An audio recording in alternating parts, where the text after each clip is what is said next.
Hey guys, I thought I would give you a little preview of what our next class is going to be. It's going to be a still life class, which is just drawing objects that you have around you every day, which is really fun if it's just yucky outside or you can't think of anything else to draw.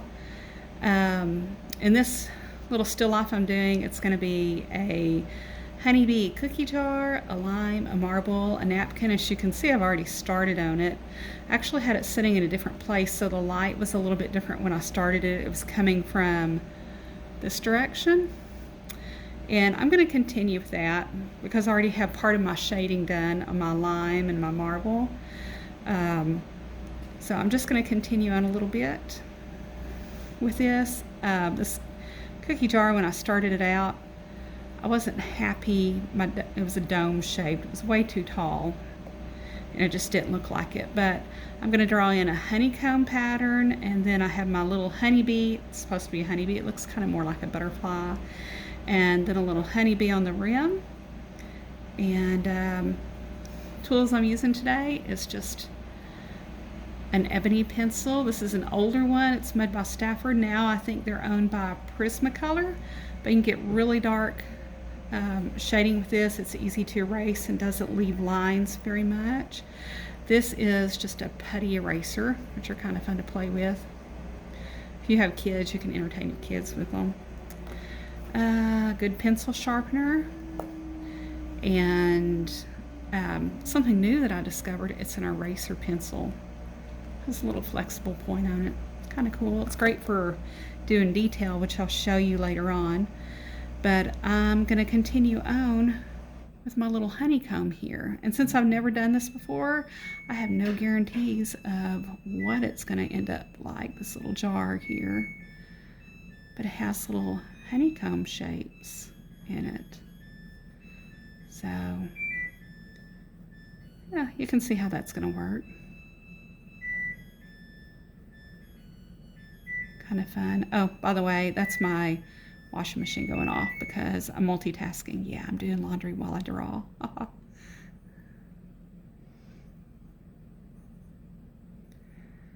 isn't that cute? And it comes together so easy.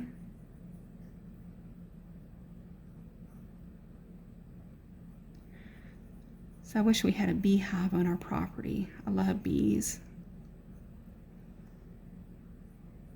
Any of you guys out there have beehives? Or do your neighbors have beehives?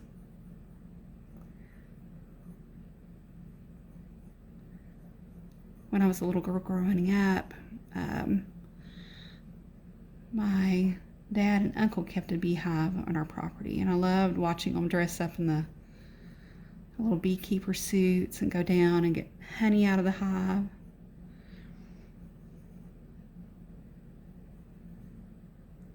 You know, those bees were never aggressive. I remember them swarming one time. They said that they had two queens. My uncle caught the hive and moved it into another box and had happy bees again. So that went together really quick, didn't it? So I'm going to start shading. Since it was coming from this direction, I'm going to shade here because this is kind of an indentation, this honeycomb pattern, and light couldn't reach the side of the honeycomb. I apologize if I shake the table a little bit.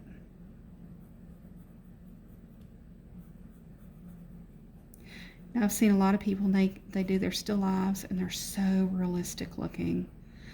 I'm not sure I'm going to go for that realistic on this piece. It's just going to be kind of fun.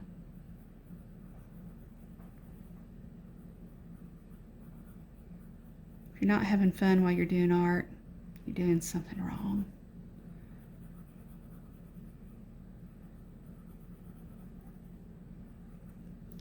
I'm going to make a little shadow from the wings of this bee since the light's coming from this way.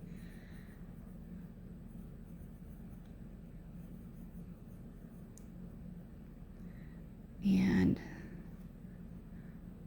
I'm actually going to do A real light shading. It's a white jar, but I wanted a little bit more shadow on it. You know, you can use one of those blenders that you buy at the store that look like a really piece of tight rolled up paper. You can use your finger. You end up with dirty fingers at the end, but it's okay. It'll wash off.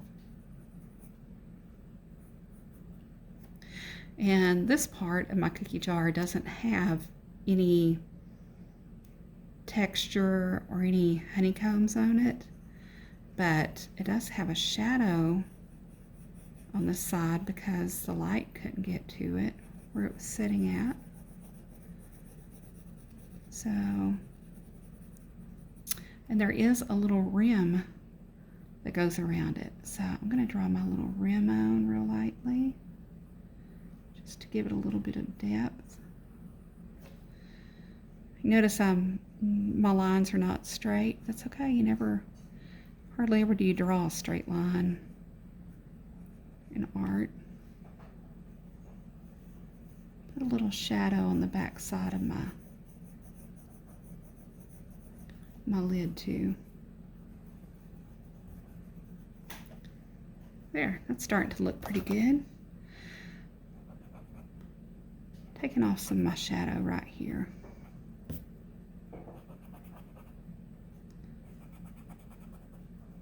With this little eraser.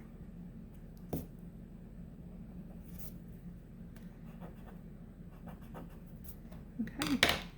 Now I'm going to start on my honeycomb on this part of my jar. What kind of cookies do you think I have in it? What kind of cookies do you think I have in it, Alan? Huh? What kind of cookies do you think I have in the jar? Cookies? Yeah. Chocolate chip cookies. Chocolate chip, of course. Everybody loves chocolate chip cookies.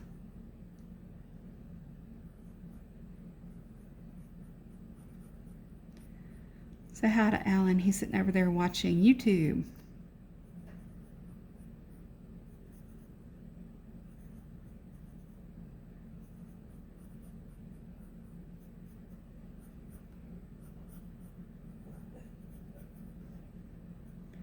Obviously he's watching something funny. I hear him laughing.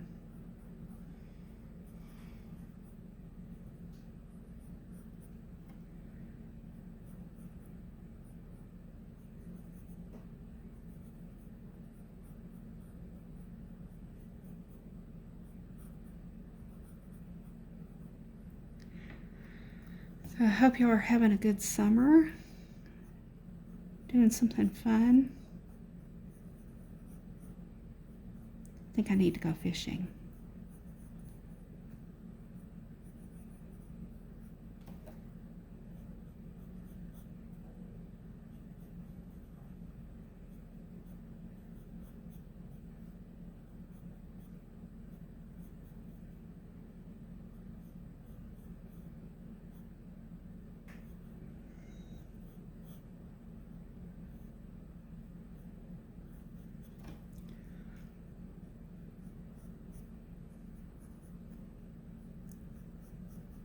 It's okay if your honeycombs aren't perfect. We're not bees. We can't do perfect honeycombs.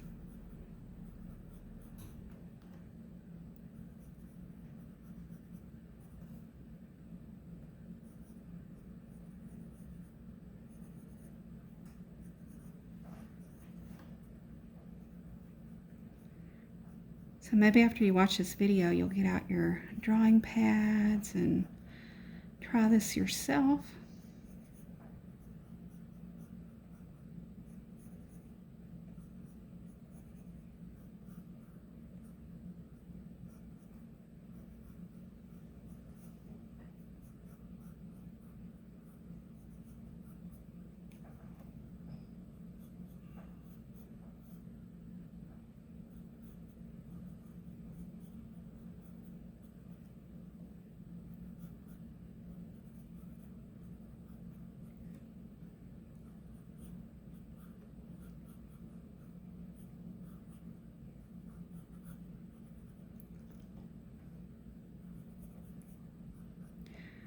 So I'd like to have some music going, but I know that Facebook does not allow that anymore. That my video won't be up for very long if I were to do that.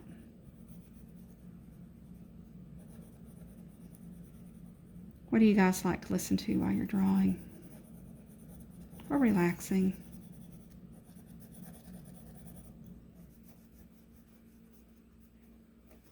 Okay, since my lid, or actually this rim kind of blocks some of the light, I'm going to go underneath it and shadow just a little bit.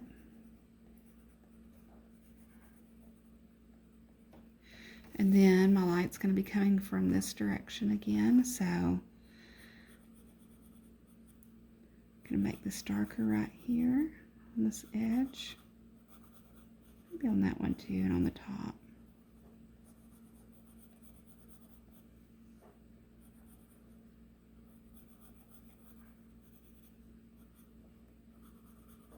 There, it's starting to get a little depth to it after doing that.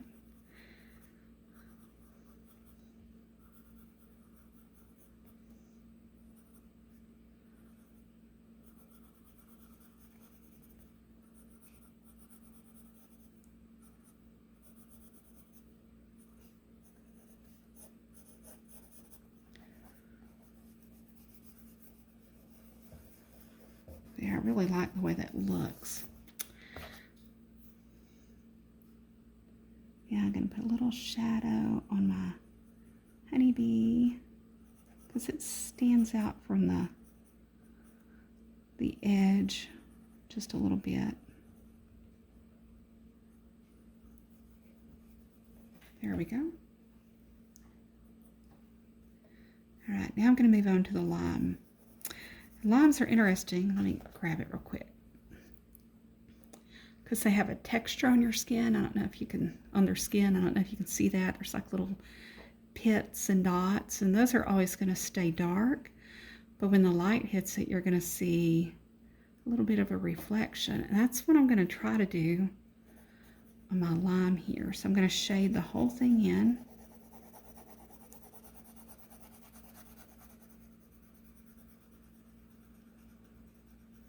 Really well.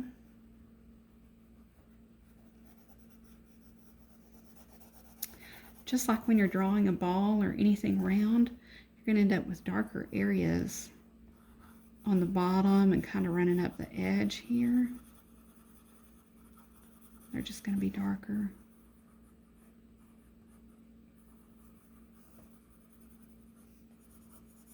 Since my light is coming from this way, this back side and the bottom is going to be darker. Now I'm going to take my finger. I'm going to smooth that out.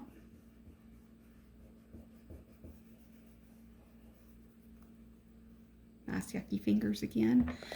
And I don't know if I'm going to use this or this, but one of these is going to start taking off some of that shading that I did, so that I can end up with, let me try this one now, end up with little areas on here.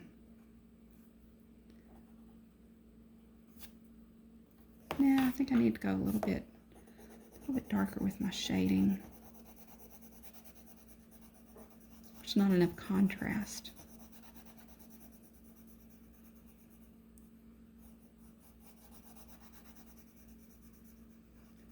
And compared to the white, that lime is pretty dark.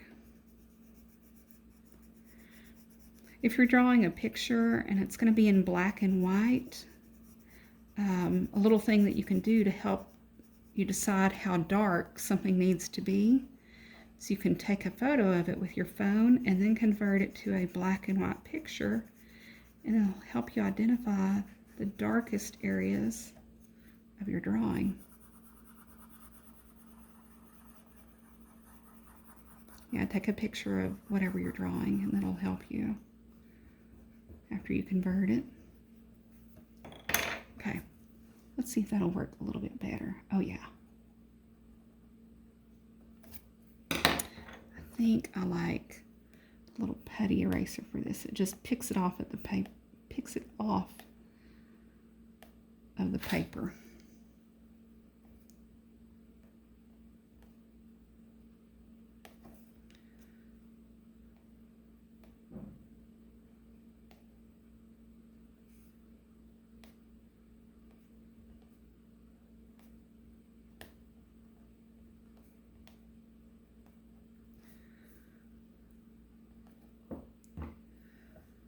Go back in with that a little bit.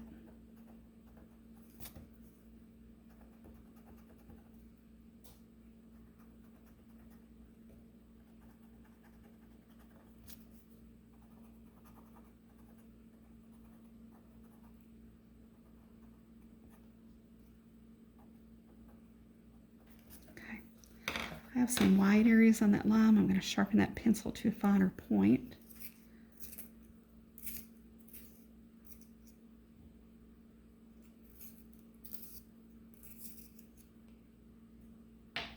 Yeah, sometimes it's really hard to get a good point.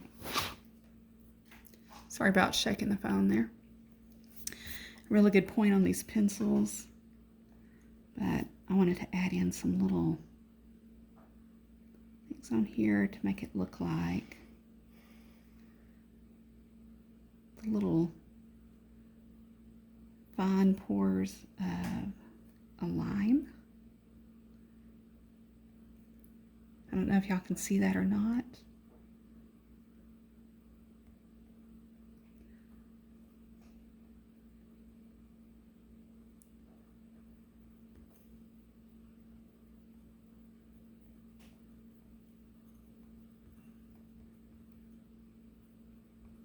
I wanted to put the place down here where the stem was attached. Now I'm going to go back.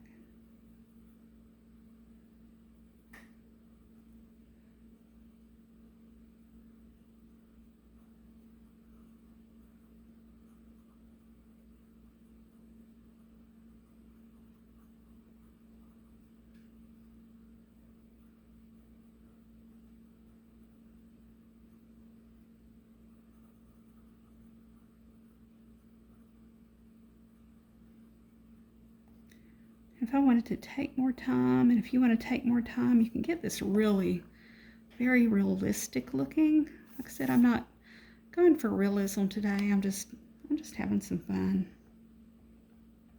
Lighten that back up. There we go. There is a lime. This right here is one of those marbles that you might have seen your grandparents playing with. What were those called, Alan? The really big marbles that they would shoot? Huh? What are the really big marbles called that grandparents would shoot? You know, they'd take their thumb and when they were playing marbles, were they Aggies? They were Aggies, weren't they? Yeah, I think they were called Aggies. Y'all let me know if I'm right.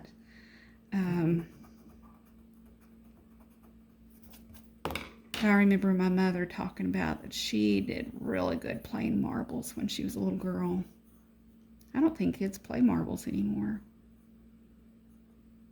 I don't think I played them. I had marbles, but I don't remember playing them.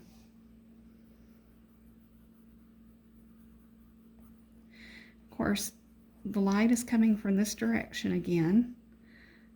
So this is the little highlight on the marble where the light's reflecting off of it. There's not a whole lot of shine left on it. I'll show it to you. I know it's pretty old. Y'all have any old marbles? Keep in jars or anything? I have a jar of them sitting on my kitchen sink.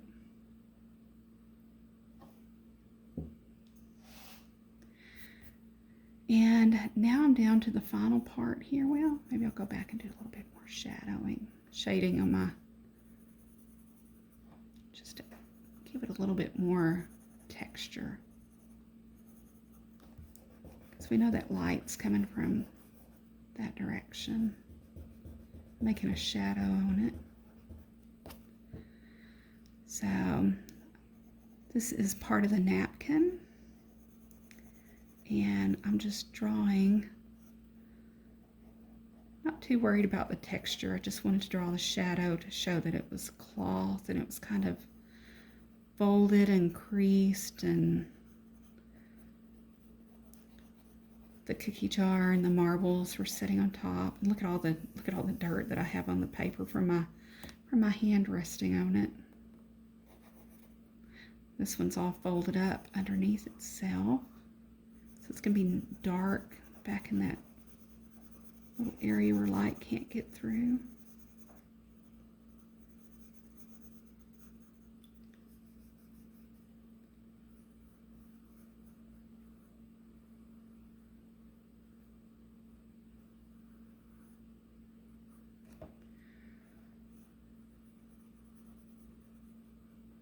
So you can just shade however you feel like it. Since I have moved this and my light source is different, I'm just kind of using my imagination to determine where the shadows might have been.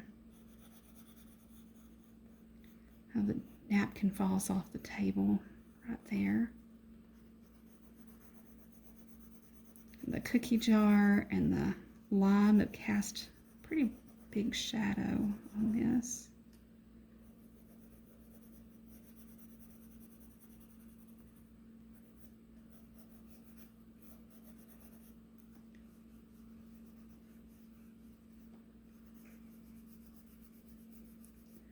Sorry if I'm shaking the camera there with all my hand movement. And where it falls off the table, the light can't get to it. So I'm making a pretend edge to it by using a shadow.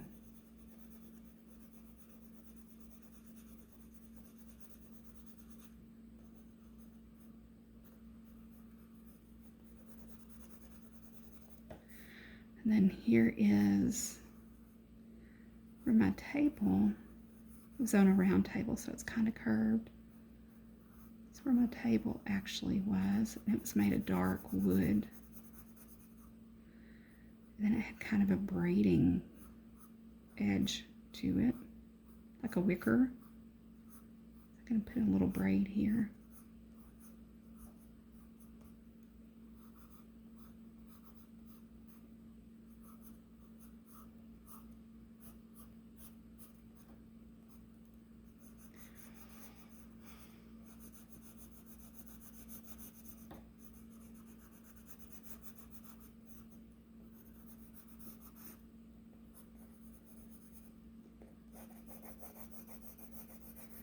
That wood's really dark, so I guess it's the darkest thing on the whole drawing. And let's put a little dark area here where the lid meets the rim. The light doesn't make it down into it.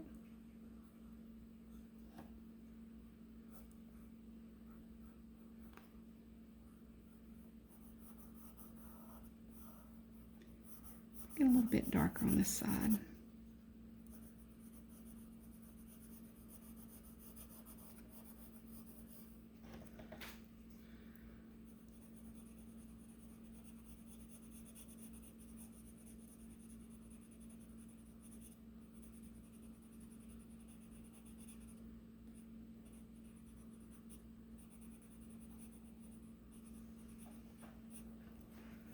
Oh yeah, that's much better.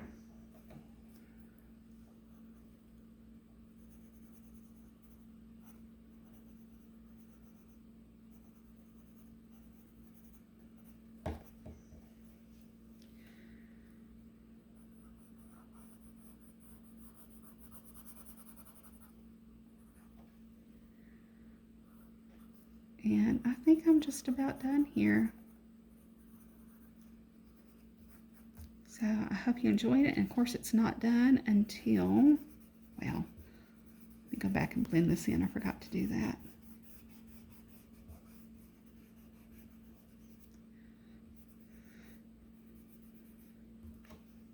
You know when a drawing is done, Alan?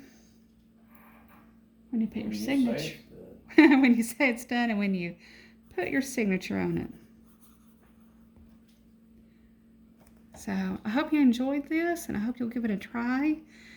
And I guess hopefully I'll see you at my class in June. See you then. Bye-bye.